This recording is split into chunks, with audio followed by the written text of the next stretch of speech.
On the morning of August 4th, 1892, in the quiet town of Fall River, Massachusetts, someone walked into the Borden family home and committed two brutal murders.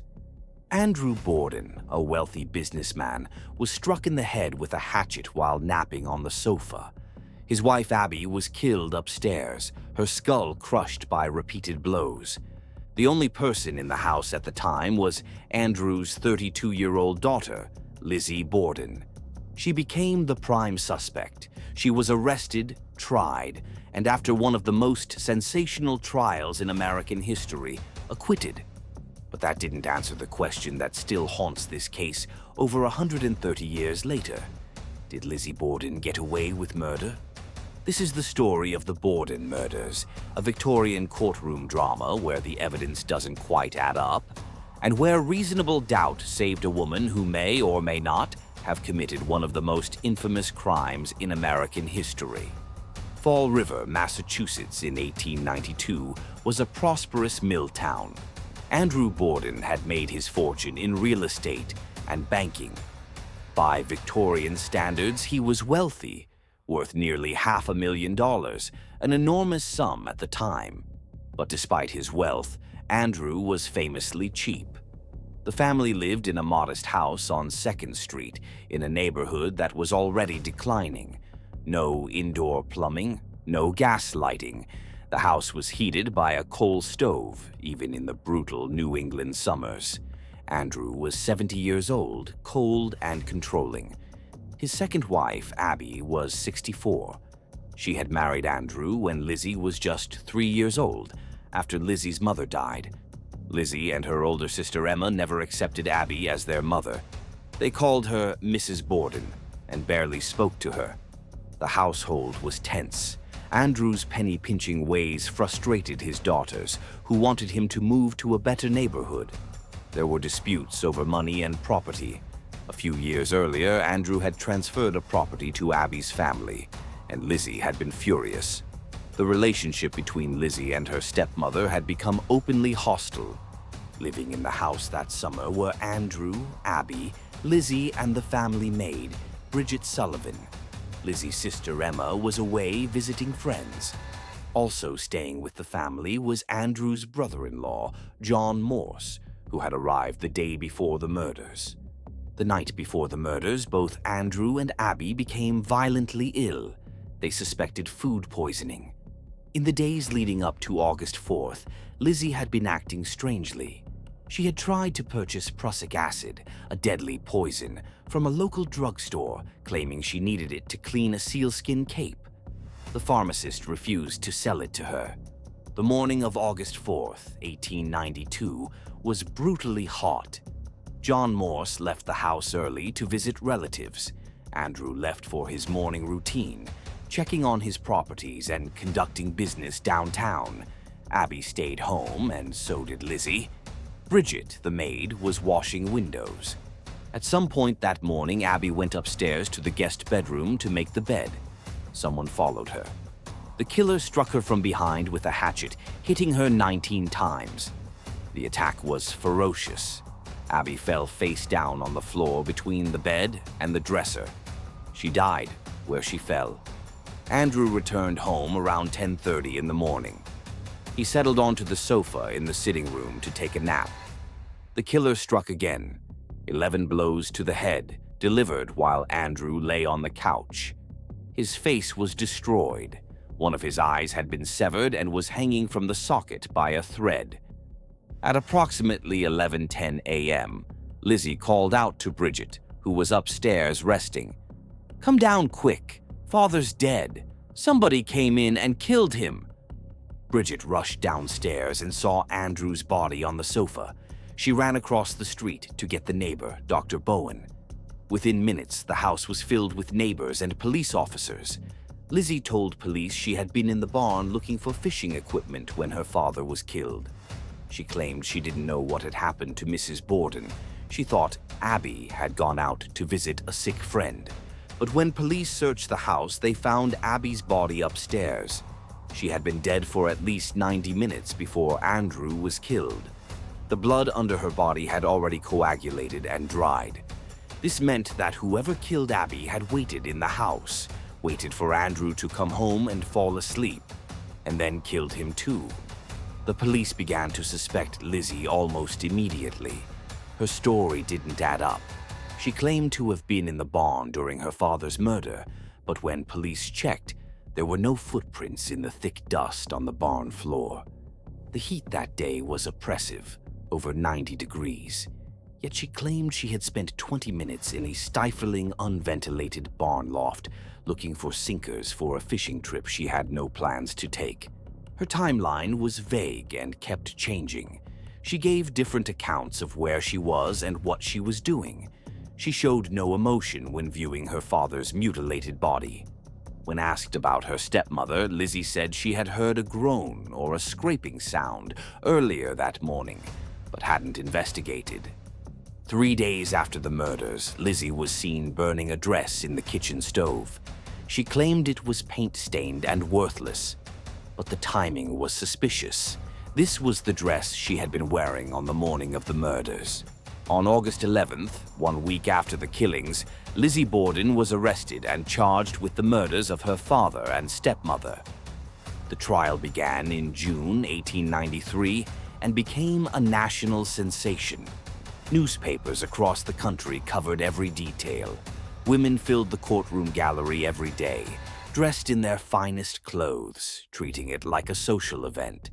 The proceedings were held in New Bedford, Massachusetts, before a panel of 3 judges and an all-male jury.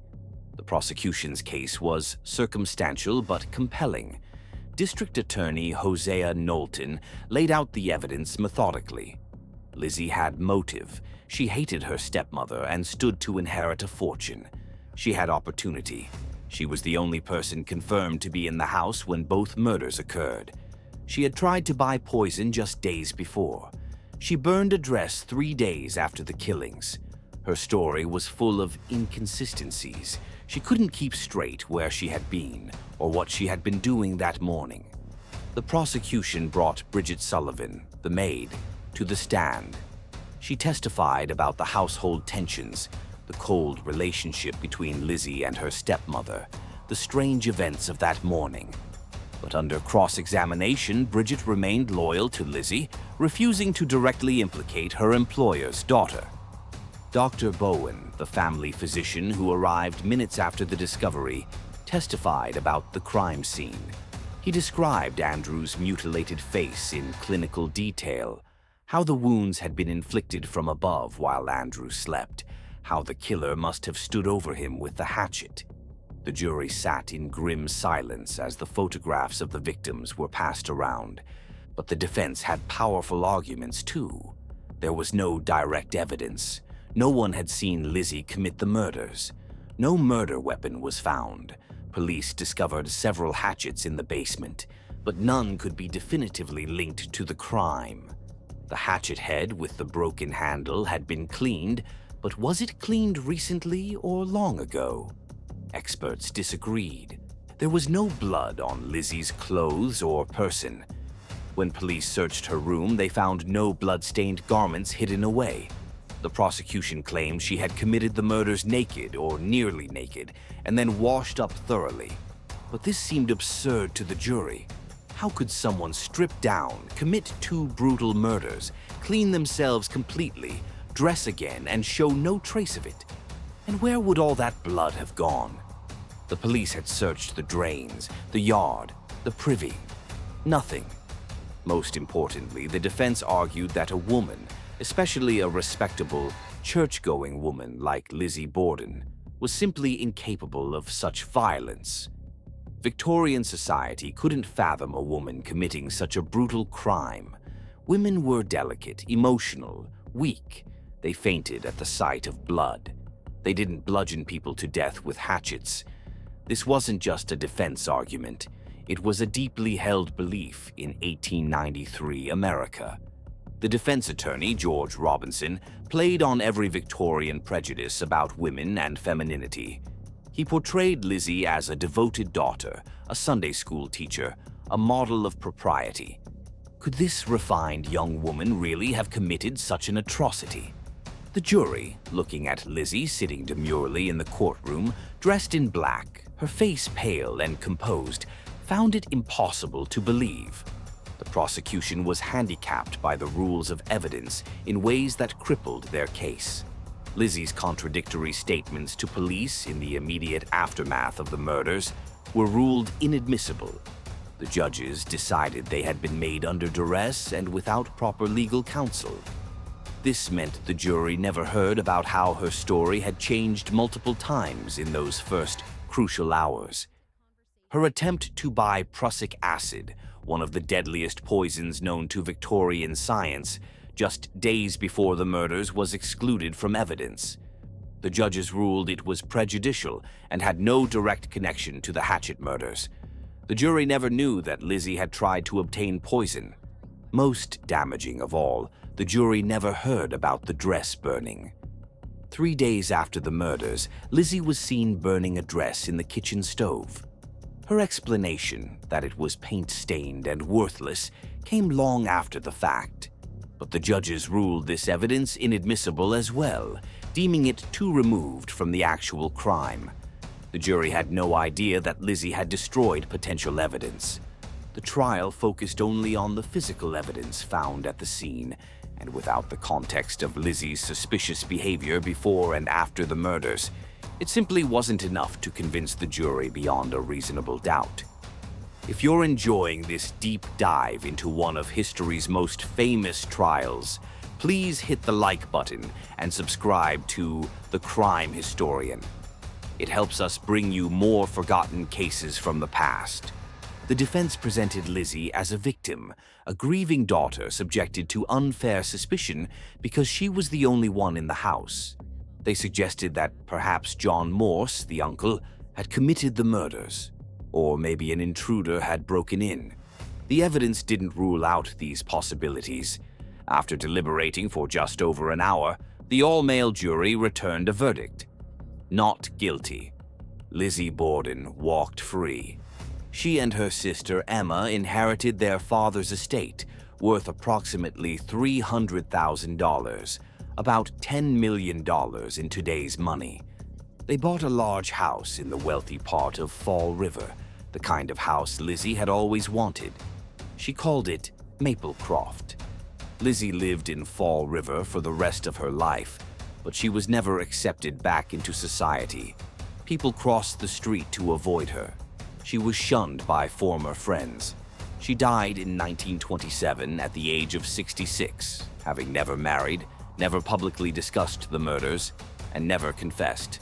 So what really happened on August 4th, 1892? The theory that Lizzie committed the murders remains the most popular. The evidence, while circumstantial, all points in her direction. She had motive, years of resentment toward her stepmother and her father's controlling, miserly ways. She had opportunity. She was the only person confirmed to be in the house during both murders. She acted suspiciously afterward, burning the dress, changing her story, showing no emotion. But there are problems with this theory. Where did the blood go? The murders were incredibly bloody. Both victims were struck repeatedly with a hatchet. Yet, Lizzie had no blood on her clothing or body when police arrived minutes later. The prosecution suggested she committed the murders naked and then washed up, but there was no evidence of this. The water in the house would have been visibly bloody. No one saw her carrying bloody clothes or cleaning up. And what about the murder weapon? Several hatchets were found in the basement, but the prosecution couldn't prove which one, if any, was used in the murders. One hatchet had been freshly cleaned and had a broken handle, but the break appeared recent. If Lizzie had used it, why leave it in the basement where it could be found? Some historians believe that Lizzie committed the murders during a dissociative state or fugue, that she genuinely doesn't remember doing it. This would explain her vague, contradictory statements and her apparent lack of emotion. But this is speculation. Another theory focuses on Bridget Sullivan, the maid. She was in the house during both murders. She had access to the basement where the hatchets were kept. and she testified at trial in a way that seemed designed to protect Lizzie. Some believe Lizzie and Bridget conspired together, or that Bridget committed the murders alone and Lizzie covered for her. But Bridget had no clear motive, and she passed intense police questioning. Then there's John Morse, the uncle. He conveniently left the house that morning before the murders and returned afterward. His alibi was verified, but some argue it could have been faked. However, Morse had no known motive, and the timing would have been extremely tight. A few theorists have suggested an unknown intruder, someone who broke in, committed the murders, and fled. But there was no sign of forced entry. Nothing was stolen, and this person would have had to be in the house for over an hour, waiting between murders. It seems unlikely. The most probable scenario remains that Lizzie Borden killed her father and stepmother in a fit of rage, cleaned herself up during the 90-minute gap between murders, disposed of the murder weapon and bloody clothes in a way that was never discovered, and then maintained her innocence for the rest of her life. But we'll never know for certain. The jury found reasonable doubt, and reasonable doubt was enough. The Borden murders gave birth to one of the most famous rhymes in American history. Lizzie Borden took an axe and gave her mother 40 whacks. When she saw what she had done, she gave her father 41. The rhyme is inaccurate. It was a hatchet, not an axe, and the actual number of blows was 30 combined, not 81. But it captured the public's fascination with the case. What makes the Borden case so enduring isn't the brutality of the murders, but the mystery of whether Lizzie was guilty or innocent. The evidence points both ways. She had motive and opportunity, but no physical evidence tied her to the crime. The jury believed in reasonable doubt. Others believe she simply got away with murder. Lizzie Borden died without ever confessing, without ever explaining the inconsistencies in her story, without ever revealing what really happened in that house on August 4th, 1892. The truth died with her. What do you think? Did Lizzie Borden murder her father and stepmother and get away with it? Or was she an innocent woman wrongly accused because she was the only one home? Was it the maid, the uncle, or someone we've never considered? Let me know your theory in the comments. If you want more deep dives into Victorian mysteries and historical trials, subscribe to The Crime Historian. Next week, we're investigating another case where the verdict is still debated more than a century later. Until then, remember, the past is never truly buried. I'm the Crime Historian, and I'll see you in the archives.